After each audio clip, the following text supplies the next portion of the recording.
Dengan adanya ramalan sebegini, kita dah mula risau. Kita dah mula memikirkan keadaan rekod kita tadi, rekod yang ada di pejabat, ya. Kita dah mula risau. Kalau tuan-tuan tengok gambar ini pun habis, ya, sampai bumbung, gambar dalam ni bumbung habis tenggelam. Jadi kalau nak selamatkan rekod itu pun perlu berada di tingkat yang tinggi, tingkat atas, kan.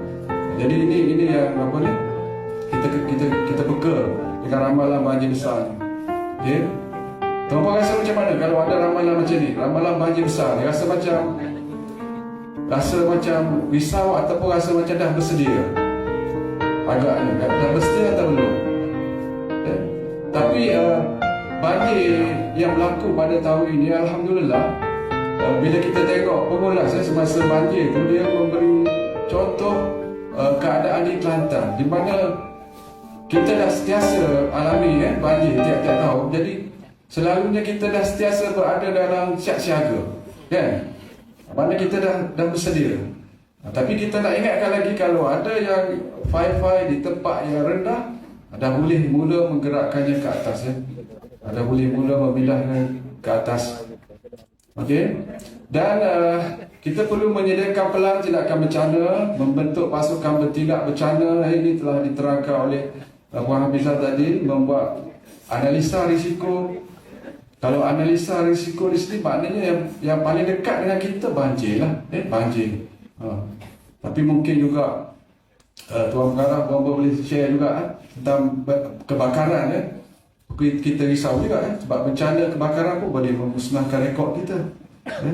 Tapi yang paling dekat yang akan sampai adalah banjir, okay? Dan kita perlu bersedia di pejabat dari segi peralatan, pemeliharaan, memberi latihan secara berjadual, fire drill dengan kerjasama Jabatan Bomba, itu sentiasa dibuat secara berterusan. Dan juga penyalinan rekod penting, rekod penting, sama ada penyimpanan di on-site ataupun off-site. Ini antara perkara yang kita kena buat.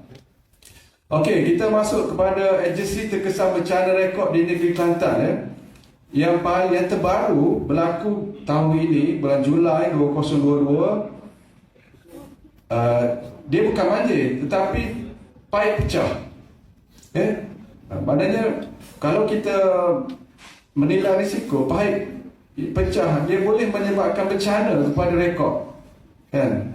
Rekod-rekod akan basah, Jadi pejabat yang terkena bencana paip pecah, dia segera menghubungi ARKID, dan kita bersama pasukan kita turun untuk membuat penilaian, pemantauan, setakat mana rekod yang terlibat, dan juga kita akan buat lawatan dan juga aktiviti selamatkan rekod secara gotong royong.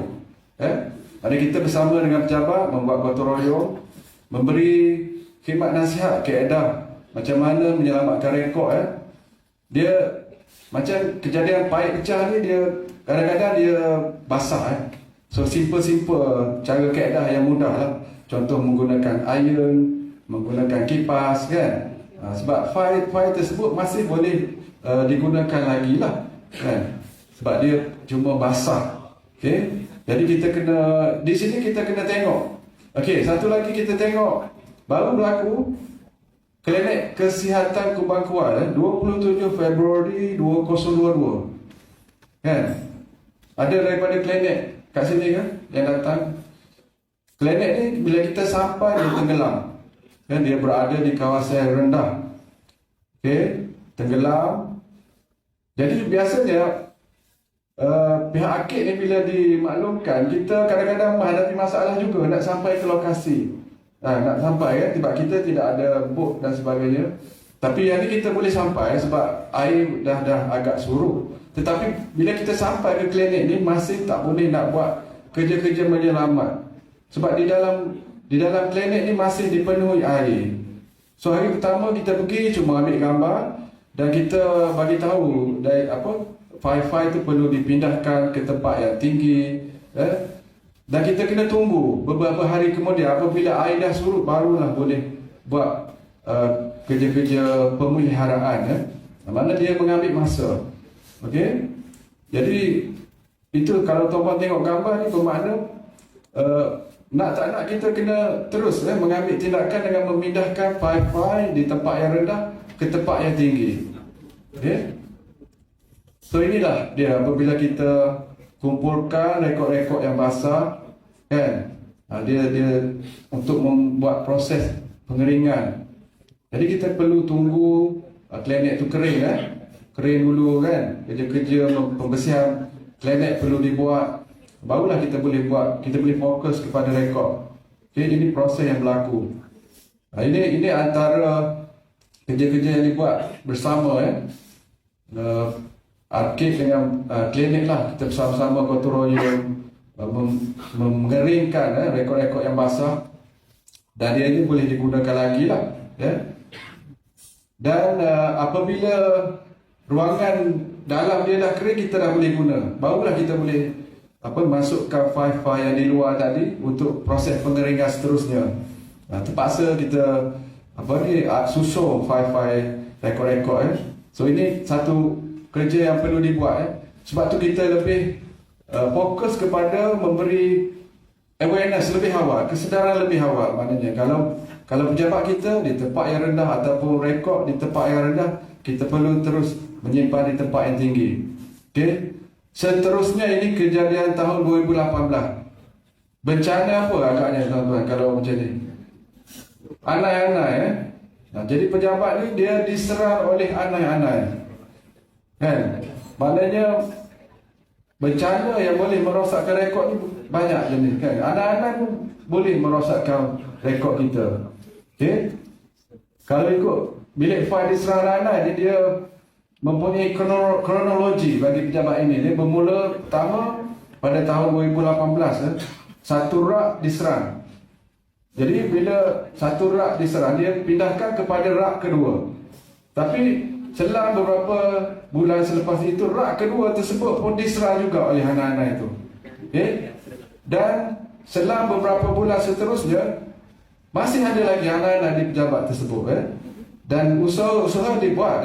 Pejabat ni dia memindahkan file ke bilik pegawai dan sebagainya, tetapi yang dipindahkan itu pun masih diserang oleh anak-anak. Bayangkan, maknanya ini antara serangan kepada rekod.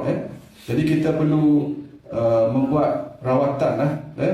Jadi dan saya nak tekankan juga 8.2 Perkeliling Perkhidmatan Binangan 5 tahun 2007, dia menjelaskan ketua jabatan dan ketua agensi bertanggungjawab bagi pewujudan, penyelenggaraan, pemeliharaan dan penebusan setiap rekod awal di bawah jagaan atau kawalannya, termasuklah mengadakan bilik rekod jabatan dengan kelengkapan dan peralatan yang bersesuaian.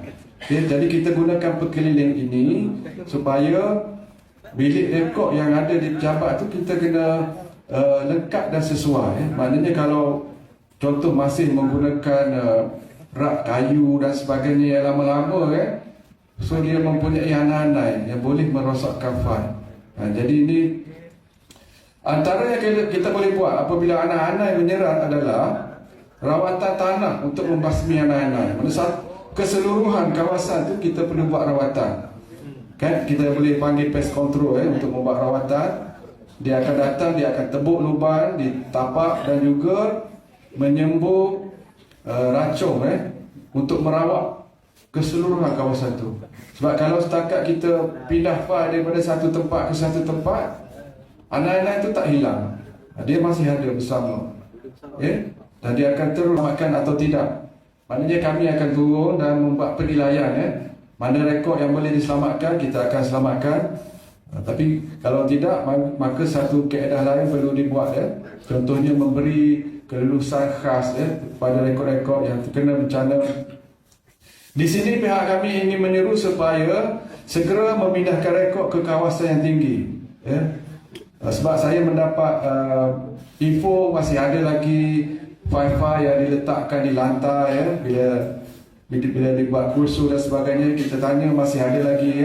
Jadi segera pindahkan ke kawasan yang tinggi supaya sama-sama bersedia untuk bekerja selama menyelamatkan rekod jika banjir besar berlaku. Kita minta jauh lah, tetapi apapun kita kena bersedia, dan supaya segera menghubungi Arkib Negara Malaysia. Sekiranya pejabat tuan-tuan berlaku bencana, hubungi kami.